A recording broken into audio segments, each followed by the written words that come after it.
बच्चा लोग once again welcome back to the class. हम लोग बात कर रहे थे 5 ईयर प्लान्स इन इंडिया की। और बच्चा लोग प्रीवियस क्लास में economic system and planning in India पढ़ा, जिसके अंदर बेसिकली 3 प्रकार की इकोनॉमी पढ़ी थी, कैपिटलिस्ट इकोनॉमी, सोशलिस्ट इकोनॉमी और मिक्स्ड इकोनॉमी। आज की क्लास कंटिन्यू करेंगे 5 ईयर प्लान को और बात करेंगे 2 टॉपिक्स की।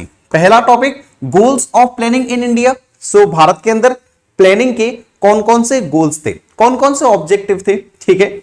सेकंड टॉपिक की बात करेंगे वो है अचीवमेंट ऑफ द गोल्स। कौन कौन से गोल्स, कौन कौन से ऑब्जेक्टिव्स अचीव कर लिए। साथ में यहां पर हम डिस्कस करेंगे फेलर्स ऑफ प्लानिंग, यानी प्लानिंग कहां कहां फेल हो गई। चलो बिना किसी समय बर्बाद किए हुए जरा पहले टॉपिक पर आओ। पहला टॉपिक है हमारे पास goals of planning in India. बच्चा लोग सबसे पहले तो मैं आप लोगों को ये गोल्स का मतलब बताना चाहता हूं। देखो बच्चा, गोल्स मींस ऑब्जेक्टिव, मींस उद्देश्य। हम लोगों ने कितने टाइप के गोल्स बनाए वो समझ लो। बेसिकली गोल्स यानी कि ऑब्जेक्टिव 2 टाइप के होते हैं, एक शॉर्ट पीरियड, दूसरा लॉन्ग पीरियड। अब यहां पर इकोनॉमिक्स के हिसाब से, खासकर 5 ईयर प्लान्स के हिसाब से समझो, शॉर्ट पीरियड ऑब्जेक्टिव कौन से होते हैं? वो ऑब्जेक्टिव जो बेसिकली एक 5 ईयर प्लान के लिए बनाए जाते हैं, वो शॉर्ट पीरियड ऑब्जेक्टिव। ठीक है, क्या कहा? जो सिर्फ और सिर्फ एक 5 ईयर प्लान के लिए, सिर्फ 5 साल के लिए बनाए जाते हैं, वो आपके शॉर्ट पीरियड ऑब्जेक्टिव। लेकिन वो ऑब्जेक्टिव जो काफी लंबे समय के लिए बनाए जाते हैं, बेसिकली जो हर एक 5 ईयर प्लान में जो ऑब्जेक्टिव होता ही होता है, वो आपका लॉन्ग पीरियड ऑब्जेक्टिव या उसी को common objective of the plan कहते हैं। याद रहेगा ना, कौन से ऑब्जेक्टिव हैं जो हर एक 5 ईयर प्लान में आएगा। जैसे एक पॉइंट दिख रहा होगा जीडीपी ग्रोथ। बच्चा ये ऐसा पॉइंट है जो हर एक 5 ईयर प्लान में हर साल हमारा ये ऑब्जेक्टिव होता है कि जीडीपी इंक्रीज हो। बात समझ रहे? अच्छा, अब आप पूछोगे सर हमें कौन से ऑब्जेक्टिव पढ़ने हैं, शॉर्ट पीरियड पढ़ने हैं या लॉन्ग पीरियड पढ़ने हैं? तो बच्चा लोग आपके सिलेबस में सिर्फ और सिर्फ लॉन्ग पीरियड ऑब्जेक्टिव हैं, जिसे आप बोलोगे common objective of 5 year plans. जो कॉमन है, जो हर एक 5 ईयर प्लान में जो ऑब्जेक्टिव आएंगे वो आपको पढ़ने हैं।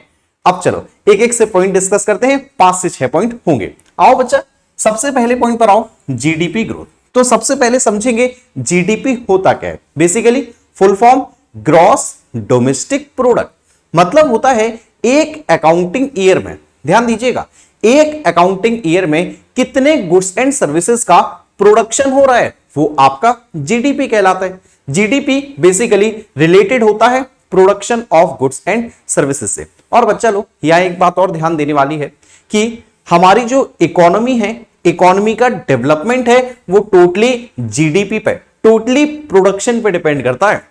क्योंकि जितना ज्यादा प्रोडक्शन होगा उतने ज्यादा गुड्स एंड सर्विसेज बनेंगे। दूसरी चीज, उतनी ज्यादा इंप्लॉयमेंट अपॉर्चुनिटीज जनरेट होंगी, उतनी ज्यादा इनकम जनरेट होंगी। तो बेसिकली हर एक बात इनकम पर, यानी कि इंप्लॉयमेंट पर, यानी कि जीडीपी पर ही तो डिपेंडेंट होती है। ठीक है, जीडीपी ग्रोथ हर एक 5 ईयर प्लान का ऑब्जेक्टिव था। ठीक है, अब आप कहोगे सर आखिर ये जीडीपी बढ़ती कैसे है, या जीडीपी को हम कैसे कैसे बढ़ा सकते हैं? तो देखो बच्चा, बेसिकली जीडीपी को आप 2 ही तरीके से बढ़ा सकते हो। पहली चीज तो भैया, पहली चीज ये है कि रिसोर्सेस को इंक्रीज कर दो। पहले 4 मशीन थी, अब 15 मशीन कर दो। मशीन्स बढ़ाओगे, प्रोडक्शन बढ़ेगा। पहले भैया 100 लेबर काम कर रहे थे, अब 100 की जगह 500 लेबर लगा दो, प्रोडक्शन बढ़ेगा, जीडीपी बढ़ेगी। तो पहला तरीका है कि कंट्री के रिसोर्सेस को इंक्रीज करो। ठीक है। सेकंड तरीका है आप न्यू टेक्नोलॉजी, इनोवेटिव टेक्नोलॉजी के द्वारा भी प्रोडक्शन, प्रोडक्टिविटी बढ़ा सकते हो। किसके द्वारा? नई नई टेक्नोलॉजी के द्वारा। क्योंकि जैसे जैसे टेक्नोलॉजी इंप्रूव होती है, वैसे वैसे जीडीपी इंक्रीज होती है। ठीक है, आओ बच्चा इन्हीं सब बातों को एक बार रीड आउट भी कर लें, क्योंकि पॉइंट के साथ साथ आपको एग्जाम में पॉइंट के अंदर एक्सप्लेनेशन भी देनी होती है। आओ जरा, इंक्रीज इन जीडीपी यानी कि gross domestic product implies increase in the level of output in the economy. इससे क्या होता है? आउटपुट इंक्रीज होता है, गुड्स एंड सर्विसेज इंक्रीज होते हैं। चलो, it implies an increase in the flow of goods and services in the economy. इसी का मतलब होता है कि बच्चा इकोनॉमी के अंदर गुड्स एंड सर्विसेज का फ्लो इंक्रीज हो रहा है। एक छोटी सी बात और मैं आपको यहां पर बता दूं बच्चा, जब जीडीपी कंटिन्यूअसली राइज होता है, या हम कहते हैं जीडीपी जब साल दर साल बढ़ता है, उसी को हम इकोनॉमिक ग्रोथ भी बोलते हैं। सो अगर बाई चांस आपसे किसी ने पूछा इकोनॉमिक ग्रोथ किसे कहते हैं, तो याद रहेगा ना, जब जीडीपी कंसिस्टेंटली राइज होता है उससे हम बोलते हैं इकोनॉमिक ग्रोथ हो रही है। आओ बच्चा, so increase in GDP depends on two factor. GDP बढ़ती है सिर्फ दो कारणों से, पहला भैया रिसोर्सेज बढ़ा दो, resources base of the economy, दूसरा भैया टेक्नोलॉजी कहां चला गया, so increase in productivity through innovative technology. ठीक है, बाकी तो आप लोग समझदार हो। प्रोडक्शन, प्रोडक्टिविटी, ये प्रोडक्टिविटी वर्ड भी समझ गए ना। प्रोडक्टिविटी पिछले चैप्टर में पढ़ाया था। Basically per hectare of land जो प्रोडक्शन होता है वो प्रोडक्टिविटी कहलाती है। ठीक है, चलो भाई सेकंड पॉइंट पर आ जाओ। जीडीपी के बाद अब आ जाओ मॉडर्नाइजेशन। और बच्चा लोग अभी यार जस्ट प्रीवियस टॉपिक में ही बात कर रहा था आपसे, इनोवेटिव टेक्नोलॉजी किसका एग्जाम्पल है, मॉडर्नाइजेशन का। अब मॉडर्नाइजेशन क्या होता है यार, कई बार डायलॉग सुनने को मिलते हैं कि आजकल सर यार बड़े मॉडर्न हो रहे हैं, है ना। ये मॉडर्न या फिर मॉडर्नाइजेशन क्या होता है बच्चा, देखो सीधी सी बात है, adoption and updation of new technology. जब आप नई नई टेक्नोलॉजी को एडॉप्ट करने लगते हो, अपडेट करने लगते हो, उसी को मॉडर्नाइजेशन बोलते हैं। तो यार जाहिर सी बात है, पहले का जमाना कुछ और था, आज का जमाना कुछ और है, और भविष्य यानी कि फ्यूचर कुछ और होगा। सो बेसिकली यार टेक्नोलॉजी है, गुड्स एंड सर्विसेज है, तो बेसिकली इंप्रूवमेंट तो होगा ही होगा। मॉडर्नाइजेशन एक ऐसा ऑब्जेक्टिव है जो कभी समाप्त नहीं हो सकता। जैसे जीडीपी है वैसे ही मॉडर्नाइजेशन है। ठीक है, बट दो वर्ड याद रखना, एक तो एडॉप्शन, एडॉप्शन का मतलब पुरानी टेक्निक को हटा के नई टेक्निक को एडॉप्ट कर लो। दूसरी चीज अपडेशन या अपग्रेडेशन, कि भैया पुरानी चीज ही है आपके पास, बस उसी को आपने अपडेट कर लिया है। तो चाहे एडॉप्शन हो चाहे अपग्रेडेशन हो, न्यू टेक्नोलॉजी, उसी को बोलते हैं मॉडर्नाइजेशन। आओ बच्चा रीड आउट करते हैं। ठीक है, so it refers to updating and adoption of modern technology in the process of growth. तो बच्चा ग्रोथ प्रोसेस में अगर आप नई टेक्नोलॉजी को एडॉप्ट करते हो या अपडेट करते हो, इसी को मॉडर्नाइजेशन बोलते हैं। और रीड आउट करो थोड़ा सा और। So as noted earlier, output can be increase. देखो पहले भी मैं आपको पढ़ा चुका हूं कि आउटपुट या तो आप रिसोर्सेज की हेल्प से बढ़ा सकते हो या फिर आप इनोवेटिव टेक्नोलॉजी के हेल्प से बढ़ा सकते हो। ठीक है, जो मॉडर्न एज, भाई आज के जो युग की हम लोग बात करें, it is the age of science and innovation. तो आज का जो युग चल रहा है बच्चा साइंस और इनोवेशन का चल रहा है। देख रहे हो आप लोग, मनुष्य चांद तक पहुंच गया है। तो बच्चा नई नई इन्वेंशंस हो रही हैं, बहुत कुछ चल रहा है। ठीक है, science has offered us new ways of doing things. और यार आप लोग बुरा मत मानना, आज थोड़ा सा साइंस और इनोवेशंस और साइंस की बातें आ रही हैं, कोई दिक्कत नहीं है, हम कॉमर्स वाले हैं, थोड़ा बहुत इन्हें झेल लेंगे। ठीक है, सो क्या बात कर रहा था मैं आपसे, science has offered new ways of doing thing. बच्चा साइंस ऑफर करती है नई नई चीजों को करना, नए नए इनोवेशंस। ठीक है, such that productivity in farms and factories has shown an exponential rise over time। जिससे क्या होता है, प्रोडक्टिविटी बढ़ती है, फैक्ट्रीज के अंदर प्रोडक्शन भी टाइम टू टाइम इंक्रीज होता है। चलो बच्चा, मॉडर्नाइजेशन उम्मीद करता हूं समझ गए होगे। नेक्स्ट पॉइंट पर आओ, दो पॉइंट है, अच्छे पॉइंट है, इंपॉर्टेंट पॉइंट है। ठीक है, देखो एक है सेल्फ रिलायंस और दूसरा है सेल्फ सफिशिएंसी। बेसिकली यार अगर हिंदी में मतलब देखो ना, तो हिंदी में मतलब तो सेम ही आएगा। बेसिकली यार कह सकते हैं आत्मनिर्भरता, या कह सकते हैं किसी दूसरे पर डिपेंड ना होना, वो कहलाता है सेल्फ रिलायंस, वही कहलाता है सेल्फ सफिशिएंसी। बट कुछ डिफरेंस है दोनों में, जरा डिफरेंस समझना पहले। ठीक है, पहला है आपका सेल्फ रिलायंस। सेल्फ रिलायंस का मतलब होता है आप किसी दूसरे देश पे डिपेंड ना होना फाइनेंशियल रिसोर्सेस के लिए। ध्यान से सुन लो, जब आप फाइनेंशियल रिसोर्सेस के लिए, पैसों के लिए, मदद के लिए जब आप किसी दूसरे देश पर डिपेंड नहीं होते हो, उसे बोलते हैं सेल्फ रिलायंस। किसके लिए डिपेंड नहीं हो, पैसों के लिए, यानी हम खुद पे डिपेंडेंट हैं, आत्मनिर्भर हैं। ठीक है। दूसरी चीज बहुत इंपॉर्टेंट चीज जो कि है सेल्फ सफिशिएंसी। सेल्फ सफिशिएंसी बोले तो हमारी जो बेसिक नीड्स है ना, जैसे खाने पीने की वस्तुएं हुई, मेडिसिन वगैरह हुई, जो बिल्कुल बेसिक नीड्स की चीजें हैं। जब आप बेसिक नीड्स की चीजें किसी दूसरे पर डिपेंडेंट नहीं होते हो, उसे बोलते हैं सेल्फ सफिशिएंसी। यानी कि बेसिक नीड्स के लिए आप खुद से प्रोडक्शन कर सकते हो, वो कहलाता है सेल्फ सफिशिएंसी। अच्छा, कुछ पुरानी बातें याद दिलाता हूं। देखो बच्चा, ऐसा था आजादी के बाद या आजादी के टाइम पे देखें तो हमारे पास यार प्रोडक्टिविटी बहुत ही ज्यादा कम थी। सो बेसिकली हम जो खाने पीने की वस्तुएं हैं ना, उसके लिए हम अमेरिका के ऊपर डिपेंडेंट थे। किसके ऊपर? अमेरिका के ऊपर। अब हुआ क्या, आप सभी लोगों को याद होगा 1965 का भारत पाकिस्तान का युद्ध, शायद याद तो होगा, ठीक है। अब हुआ क्या, जब भारत और पाकिस्तान का युद्ध हुआ तो भारत पाकिस्तान को बुरी तरीके से धो चुका था। पाकिस्तान को हम नक्शे से गायब कर देते बहुत ही जल्दी, लेकिन फिर पाकिस्तान गया अमेरिका के पास, अमेरिका से कहा भैया बचा लो हमें। तो अमेरिका ने फिर भारत से कहा कि भैया युद्ध रोक दो, नहीं तो हम आपके खाने पीने की वस्तुएं रोक देंगे। यानी कि वो जो हमें सप्लाई करते थे ना एसेंशियल गुड्स, उनकी सप्लाई बंद कर देंगे। अब भारत यार उस टाइम पे थोड़ा सा पोजीशन ठीक नहीं थी, गरीबी वाला आलम था, हम लोग डिपेंडेंट थे अमेरिका पे, तो यार इसलिए भारत को ना चाहते हुए भी युद्ध रोकना पड़ा था। बट आज की डेट में अमेरिका कुछ नहीं कह सकता, हम लोग सेल्फ रिलायंस भी हैं और हम लोग सेल्फ सफिशिएंट भी हैं। बात समझ गए ना? सो ये है आपके दो शब्द। आओ जरा रीड आउट करेंगे, मजे के साथ पढ़ेंगे। देखो, self reliance means the state of non dependence on the rest of the world for the financial resources. Basically financial resources आएगा तो self reliance. Self sufficiency refers to the state of non-dependence upon the rest of the world for essential supply. Essential supplies आएगा, so basically self sufficiency। दोनों बात समझ गए? और थोड़ी बहुत बातें आ जाओ। This twin goal of self reliance and self sufficiency was accorded a high priority during first 7 plans। तो बच्चा इसीलिए जो पहले के 7 प्लान थे ना, स्टार्टिंग के 7 5-year प्लान्स, उनको इसको प्रायोरिटी बेसिस पे रखा गया, ठीक है।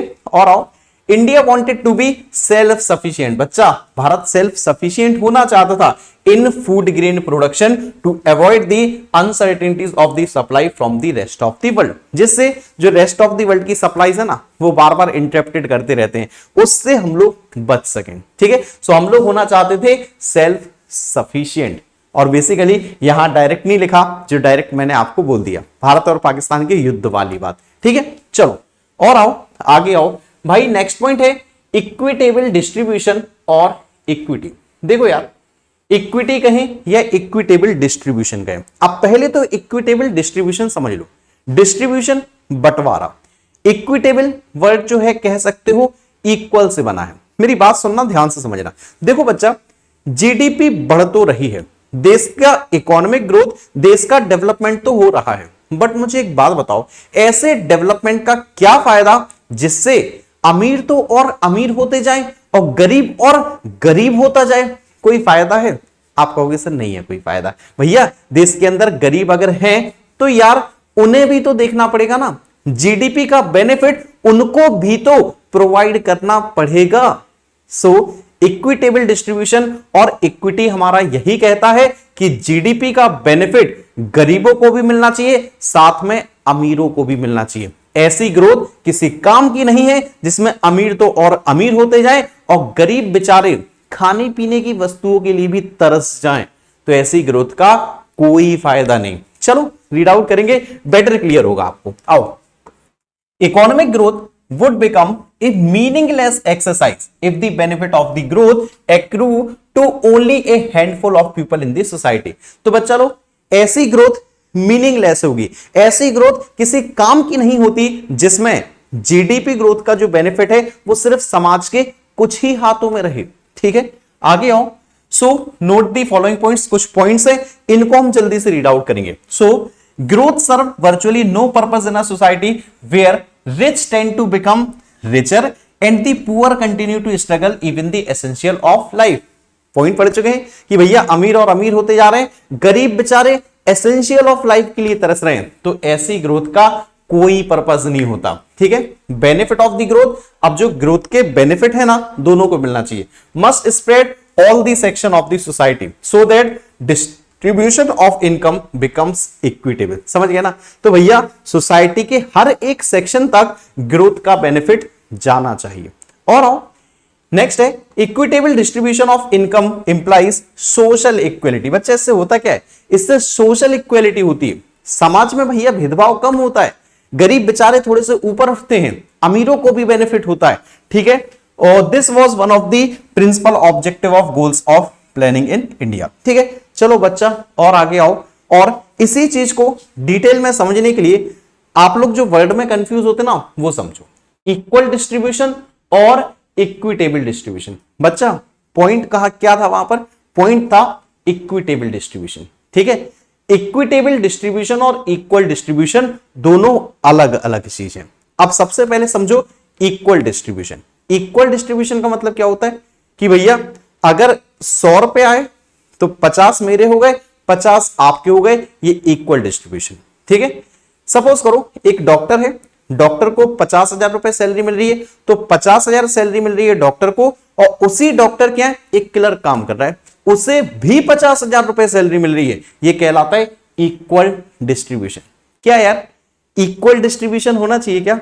कि भैया अमीर जो दिमाग लगा रहा है, इंजीनियर जो मेहनत कर रहा है, उसे ज्यादा पैसे मिलने चाहिए, या गरीब जो बेचारा कम मेहनत कर रहा है? यार गरीब मेहनत तो वैसे बहुत करते हैं, लेकिन फिर भी जो काम नहीं कर रहा है या फिर किसी वजह से परेशान है उसे पैसे मिलने चाहिए। तो आप कहोगे सर जाहिर सी बात है, इंजीनियर जो मेहनत कर रहा है, जिसने पढ़ाई लिखाई की है, उसे पैसे ज्यादा मिलने चाहिए। तो बच्चा वो आता है इक्विटेबल डिस्ट्रीब्यूशन, यानी कि इक्वल डिस्ट्रीब्यूशन में तो सबको बराबर बराबर मिलना चाहिए, लेकिन पॉइंट था इक्विटेबल डिस्ट्रीब्यूशन, यानी डिस्ट्रीब्यूशन प्रोफेशन के हिसाब से।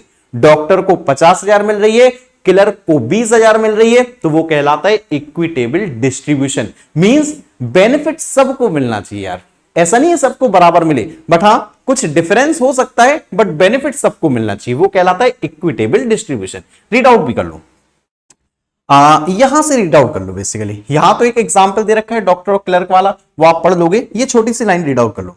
Equitable distribution on the other hand refers to a situation when differences in the income are allowed but only within the certain limits. तो बच्चा इसमें डिफरेंस अलाउ होता है बट कुछ लिमिट तक। चलो आगे आओ भाई, आगे आ जाओ। अब है अचीवमेंट ऑफ द गोल्स। बच्चा लोग वो टॉपिक हो गया समाप्त। ठीक है, अब आओ अचीवमेंट। अचीवमेंट बोले तो भैया गोल्स के कौन कौन से ऑब्जेक्टिव थे जो हम अचीव कर चुके हैं, है ना। कुछ फेलियर्स की भी बात करूंगा जहां पर प्लानिंग फेल हो गई, बट पहले फायदे वाली बात करते हैं, कौन कौन से ऑब्जेक्टिव अचीव कर चुके हैं। सो आओ पहले पॉइंट पर आ जाओ जरा। पहला पॉइंट है इंक्रीज इन नेशनल इनकम। बच्चा लोग नेशनल इनकम याद है क्या? आजादी के टाइम पे, आजादी के टाइम पे पिछले चैप्टर में बताई थी, नालायक को याद करो। आजादी के टाइम पे जो देश की नेशनल इनकम थी मात्र 0.5% की दर से इंक्रीज हो रही थी। कितनी? मात्र 0.5। लेकिन इस ऑब्जेक्टिव को हमने बहुत अच्छे से अचीव किया और लगभग 7th 5 ईयर प्लान के आसपास हमारी जो जीडीपी ग्रोथ थी वो 5.8% तक पहुंच चुकी थी। सो यार कई गुना ज्यादा हम नेशनल इनकम इंक्रीज कर चुके हैं। आओ जरा रीड आउट करो, बाकी सब तो ठीक है, ये लास्ट लाइन जरूर रीड आउट कर लेना। आजादी के टाइम पे 0.5% थी लगभग, और ये 7th 5 ईयर प्लान के एंड में 5.8% हो गए। ठीक है, बाकी थ्योरी है, पीडीएफ आपको मैं प्रोवाइड करूंगा, अच्छे से रीड करना बच्चा। ठीक है, आओ आगे आओ। सेकंड पॉइंट है रिफॉर्म्स इन एग्रीकल्चर। अब बच्चा एग्रीकल्चर जिसका हाल बहुत बेकार था आजादी के टाइम पे, सो उसमें भी रिफॉर्म्स यानी कि चेंजेस यानी कि इंप्रूवमेंट्स किए गए। अब इंप्रूवमेंट्स की बात करें तो भैया टेक्नोलॉजी में बहुत चेंजेस किए गए, न्यू मशीन्स आई। दूसरी चीज भैया टेक्नोलॉजी के साथ साथ कुछ लैंड रिफॉर्म्स भी आए। लैंड रिफॉर्म्स का मतलब यार ऐसा था, पहले किसान के पास एक तो जमीन कम थी, दूसरी चीज जमीन बिखरी हुई थी। बिखरी हुई समझते हो आप, फ्रेगमेंटेड होल्डिंग बताया था। ठीक है, एक टुकड़ा यहां एक टुकड़ा कहीं और, तो लैंड होल्डिंग्स के द्वारा किसानों की जमीन इकट्ठी की गई, एक जगह उन्हें जमीन प्रोवाइड की गई, जिससे प्रोडक्शन प्रोडक्टिविटी इंक्रीज हुई। ठीक है, इसी का टेक्नोलॉजी का एक एग्जाम्पल बच्चा ग्रीन रेवोल्यूशन भी है। ठीक है, हरित क्रांति। सो इसके बारे में तो आप लोग जानते हो, सोशल साइंस में बेसिकली पढ़ा भी है आप लोगों ने। चलो नेक्स्ट पॉइंट आओ, growth and diversification of industry. अब बच्चा एग्रीकल्चर ग्रोथ हो गई, अब आ जाओ इंडस्ट्रियल ग्रोथ पे। सो इंडस्ट्रियल ग्रोथ जो सेकंड 5 ईयर प्लान था उसका मेन ऑब्जेक्टिव इंडस्ट्रियल ग्रोथ ही था। ठीक है, अच्छा जब भी हम इंडस्ट्रीज की बात करते हैं ना तो दो चीज आती हैं, एक तो ग्रोथ हुई, दूसरी चीज डाइवर्सिफिकेशन। डाइवर्सिफिकेशन बोले तो भैया डिफरेंट डिफरेंट टाइप्स के गुड्स एंड सर्विसेज का प्रोडक्शन हुआ। ठीक है, चलो so 5 year plan is a big push on the basis of capital goods industries. और देखो कुछ एग्जांपल भी दे रखे हैं, iron and steel, machine, chemical, fertilisers etcetera etcetera. चलो नेक्स्ट आओ इकोनॉमिक इंफ्रास्ट्रक्चर। बच्चा पिछली क्लास में ही दो प्रकार के इंफ्रास्ट्रक्चर बताए थे आपको, शायद याद हो तो। एक बताया था इकोनॉमिक इंफ्रास्ट्रक्चर, दूसरा बताया था सोशल इंफ्रास्ट्रक्चर। इकोनॉमिक इंफ्रास्ट्रक्चर का मतलब होता है infrastructure related to production of goods and services. ठीक है, जबकि जहां पर सोशल आता है ना, social means development of human beings, हमारा डेवलपमेंट यार, हमारी सोसाइटी का डेवलपमेंट। एक एक से बताता हूं। ठीक है, सबसे पहले है इकोनॉमिक इंफ्रास्ट्रक्चर। तो भैया जरा प्रोडक्शन की बात करो, प्रोडक्शन में कौन कौन हेल्प करता है? ट्रांसपोर्टेशन, बैंकिंग, इंश्योरेंस, कम्युनिकेशन, इसके अलावा वाटर सप्लाई, इलेक्ट्रिसिटी और जो भी आप बोलो, हाँ एग्रीकल्चर भी, इंडस्ट्रीज भी। चलो देख लो जरा कुछ लोग, मींस ऑफ ट्रांसपोर्टेशन है, कम्युनिकेशन है, इरिगेशन सिंचाई की व्यवस्था, power generation capacity, banking, insurance, बहुत कुछ है। किसका? इकोनॉमिक यानी कि प्रोडक्शन से रिलेटेड। चलो इसके बाद नेक्स्ट पॉइंट हमारा होना चाहिए सोशल। बिल्कुल बच्चा, सोशल इंफ्रास्ट्रक्चर, सोशल समझ गए ना, ह्यूमन बींग्स का डेवलपमेंट यार, हम लोगों का डेवलपमेंट। बेसिकली स्कूल्स की बात करो, एजुकेशन की, इसके अलावा बात करो हेल्थ की, तो वो सब इसमें आएगा यार। नर्सिंग होम्स हुआ, है ना। सो देखो हेल्थ एंड एजुकेशन फैसिलिटीज की पैरामीटर्स ऑफ सोशल इंफ्रास्ट्रक्चर। ठीक है, तो बाकी रीड आउट करोगे। एक और पॉइंट आओ, लास्ट पॉइंट आओ, इंटरनेशनल ट्रेड। बच्चा लोग आजादी के टाइम पे या आजादी से पहले की बात करें, सो हमारा जो इंटरनेशनल ट्रेड था, अंतरराष्ट्रीय व्यापार था, वो सिर्फ और सिर्फ ज्यादातर मोर देन 50% इंटरनेशनल ट्रेड किसके ऊपर बेस्ड था? ब्रिटेन के ऊपर। ब्रिटेन को रॉ मटेरियल बेचते थे, वहां से फिनिश्ड गुड्स खरीदते थे। बट इंटरनेशनल ट्रेड में आजादी के बाद बहुत कुछ चेंजेस किए गए। अब हम मोर देन मतलब बहुत सारी कंट्रीज के साथ अब हम व्यापार करने लगे हैं। और ऐसा नहीं है कि सिर्फ अब हम लोग रॉ मटेरियल को एक्सपोर्ट करते हो बच्चा, अब रॉ मटेरियल को हम अपने देश में ही फिनिश्ड गुड्स बनाते हैं और फिनिश्ड गुड्स बना के एक्सपोर्ट करते हैं। तो ये भी एक बहुत अच्छा काम हुआ।